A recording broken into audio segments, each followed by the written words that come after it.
Hello YouTube family. तर कसे आहात? मजेत ना? मजेतच राहा. वाव, कोणता पदार्थ आहे हा? कोणता पदार्थ? तुला माहिती नाही आहे? खरंच नाही ग. का? तू कधी खाल्ला नाही आहे? अगं खाल्ला सोड, मला याचं नावसुद्धा माहिती नाही आहे. अगं आमच्याकडे तर हा पदार्थ खूप फेमस आहे. याला समरोटगी म्हणतात. चल तर त्यासाठी आपण रेसिपी बघूया.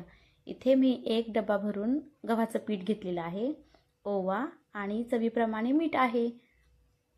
हे जे पीठ घेतलेलं आहे मी एकदम बारीक आहे, रेग्युलर आपण पोळीसाठी वापरतो तसंच.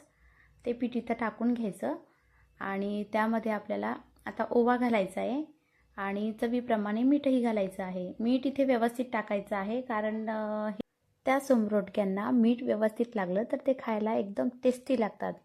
क्रिस्पी तर आहेच पण भारी लागतात. आता इथं जे कणिक आहे ते व्यवस्थित मळून घ्यायचं आहे आणि त्यासाठी आपल्याला आणखी परत यामध्ये खायचा जो सोडा आहे तो टाकायचा आहे. चिमूटभरच टाकायचा आहे. त्याने काय होतं तर जे समरोटके आहेत ते आतमधून व्यवस्थित फुलतात. त्यासाठी आपल्याला इथं खायचा सोडा घालायचा आहे आणि व्यवस्थित थोडं थोडं पाणी ॲड करून आपल्याला इथं कणिक मळून घ्यायचं आहे. बघू शकता मी इथं थोड्या थोड्याच पाण्याचा वापर करते आहे. हा उंडा आपल्याला जास्त पातळ भिजवायचा नाही आहे, थोडा घट्टच मळायचा आहे. बघू शकतात माझं कणिक इथं मळून झालेलं आहे. उंडा इथं रेडी आहे. आता ह्या उंड्यावरती जे कणिक आहे त्यावरती आपल्याला थोडं तेल लावायचं आहे आणि 5 मिनटं उंडा ठेवून द्यायचा आहे साईडला. इथे मी एक कोलपाट घेतलेला आहे, त्यासाठी लागणारं तेल आणि इथं कोरडं पीठ आहे. आता तुम्हाला प्रश्न पडला असेल इथं आपल्याला पोळी लाटायची आहे का? तर हो, इथे आपल्याला पोळीच लाटायची आहे. इथे मी मध्यम आकाराचा कणकेचा उंडा घेतलेला आहे आणि व्यवस्थित अशी पोळी लाटून घेते आहे. एकसारखी इथं पोळी आपल्याला लाटायची आहे. बघू शकता आत्ता वेळ आली आहे समरोटगी बनवायची. बघू शकता त्याला व्यवस्थित असं तेल लावायचं आहे सगळ्या साईडने, पलीकडची साईड अलीकडच्या साईडने, अलीकडची साईड पलीकडच्या साईडने, असे 4 घड्या घालून घ्यायच्या आणि मग जी सरळ लेयर आहे ती एकमेकांवरती दुमतवायची. आणखी परत त्याला व्यवस्थित असं तेल लावायचं. बघू शकता आणि ती साईडसुद्धा या साईडने पलटवायची आहे. व्यवस्थित अशा घड्या पडल्या पाहिजे. बघू शकतात किती छान इथे घड्या पडलेल्या आहे, 4 वरच्या साईडने आणि 4 खालच्या साईडने. आणि व्यवस्थित असं याला आता फोल्ड करायचं आहे. बघू शकता तर इथे आपल्याला या समरोटक्यांना मोदकाचा आकार द्यायचा आहे. तर हळूहळू प्रेस करत करत आपल्याला समरोटगी बनवायची आहे. बघू शकतात खालच्या साईडने पण व्यवस्थित आकार आलेला आहे. घड्या ज्या आहे समरोटक्यांच्या त्या फुटू द्यायच्या नाही आहे, लेयर बाहेर काढायच्या नाही आहे. व्यवस्थित हळूहळू इथे आपल्याला समरोटगी बनवायची आहे. ही रेसिपी ना मी माझ्या आईकडूनच शिकलेली आहे आणि तिच्या रेसिपीज वेगळ्याच असतात आणि चांगल्या असतात. ज्या मला आवडल्या त्या मी सगळ्या घेत असते. बघू शकतात इथे आपला समरोटगा आता रेडी आहे. याला मोदकाचा छान असा आकार आलेला आहे आणि हे जे दिसतंय ना तुम्हाला, या लेयरच्या आहेत त्या थोड्या थोड्या अशा उघड्या ठेवायच्या आहेत. बघू शकता त्याने काय होतं तर ते जेव्हा आपण तळतो तेव्हा ते फुलून वरती येतात आणि खायला एकदम भारी लागतात. बघू शकता याप्रमाणे आपण एक जसा बनवला आहे ताटामध्ये ठेवून घेऊ आणि त्याचप्रमाणे दुसरे समरोटगे आपल्याला इथं बनवून घ्यायचे आहे. आणखी परत मी छोटा एक उंडा घेतलेला आहे आणि व्यवस्थित अशी पोळी लाटून घेते आहे. पोळी जेव्हा लाटतो आपण तेव्हा हलक्या हाताने एकसारखी पोळी इथे लाटायची आहे. बघू शकता एकसारखी पोळी इथे लाटून झालेली आहे आणि पोळी जास्त जाड लाटायची नाही आहे.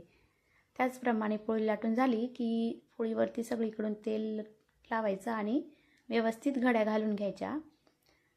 आता हे दोन्ही साईड ती इकडून पलटवायची, इकडची तिकडे पलटवायची. व्यवस्थित त्याला तेल लावायचं आणि पलीकडची घडी अलीकडच्या घडीवरती ठेवून द्यायची.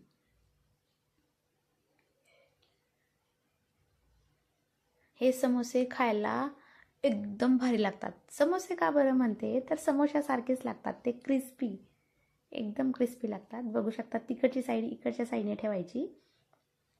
आणि घड्या पण छान पडलेल्या आहेत. त्याचप्रमाणे आपण इथे आता आणखी परत याला हळूहळू प्रेस करायचं आहे आणि याला मोदकाचा आकार द्यायचा आहे.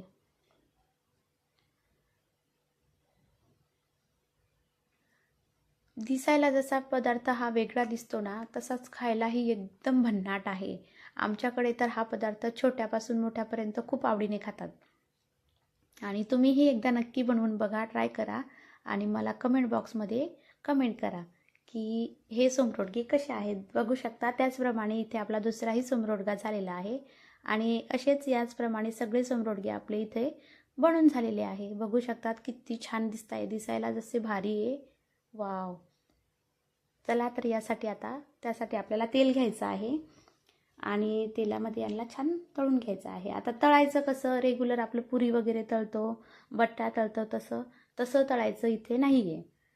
इथे अगोदर आपल्याला तेल तापवून घ्यायचं आहे आणि एकदम 0 फ्लेमवरती गॅस करायचा आहे आणि 0 फ्लेमवरतीच या सोमरोडग्यांना होऊ द्यायचं आहे. इथे सोमरोडग्यांना तळायला भरपूर वेळ लागतो. बघू शकता एक साईड मी ठेवलेली होती 15 मिनिटानंतर. इथे हे एक साईड झालेली आहे, खालची जी साईड आहे ती 15 मिनिटानंतर झालेली आहे आणि वरची साईड व्यवस्थित अशी फुलून आलेली आहे. इथे जे आपण खायचा सोडा घातला होता ना, त्यामुळे हे व्यवस्थित असे फुलल्या जातात. बघू शकता त्या सोमरोडग्यांना किती छान कलर आलेला आहे. त्याचप्रमाणे आता ही जी दुसरी साईड आहे ती पण आपल्याला व्यवस्थित तळून घ्यायची आहे आणि इथं आता आपण ताट ठेवून देऊ. ताट पूर्ण झाकून नाही द्यायचं आहे. का बरं, तर जो घाम येतो ते घामीच्या वाफाने पाणी तयार होतं आणि ते पाणी वापस तेलामध्ये पडतं. त्यामुळे थोडं साईडने ठेवायचं आहे आणि अशाच प्रमाणे आपले सोमरोडगे इथे तळून घ्यायचे आहे. किती छान असा कलर आलेला आहे, बघूनच तोंडाला पाणी येते. तर खायला किती छान असतील. एक वेळेस नक्की ट्राय करा. हां, मी म्हणते म्हणून तुम्ही ट्राय करा. तुमची ही रेसिपी वाया जाणार नाही, नक्की आवडणार. बघू शकतात इथे आपले सोमरोडगे आता तळून रेडी आहे. त्याचप्रमाणे आपले सगळे सोमरोडगे आणखी परत राहिलेले जे सोमरोडगे आहेत ते इथे तळून घ्यायचे आहे. आणि बघू शकतात भन्नाट असा कलर इथे आलेला आहे. सोमरोडगे हे एक नंबर दिसत आहेत. बघू शकता, खोलून दाखवते. बघू शकता तुम्ही इथे या सोमरोडग्यांना किती छान लेअर आलेले आहेत, पूड पडलेले आहेत. दिसायला जितके हे भारी दिसतात तितकेच खायलाही आहे बरं का. चला तर त्या सोमरोडग्यांसोबत खायला मी इथे मिरचीची भाजी बनवलेली आहे आणि त्यावरती आता आपण इथे गावरान साजूक तूप घालूया. अशाच नवनवीन रेसिपीज बघण्यासाठी माझ्या स्वरा किचन चॅनलला नक्की सबस्क्राईब करा आणि ही रेसिपी तुम्हाला कशी वाटली नक्की कमेंट बॉक्समध्ये कमेंट करा. भेटूया नवीन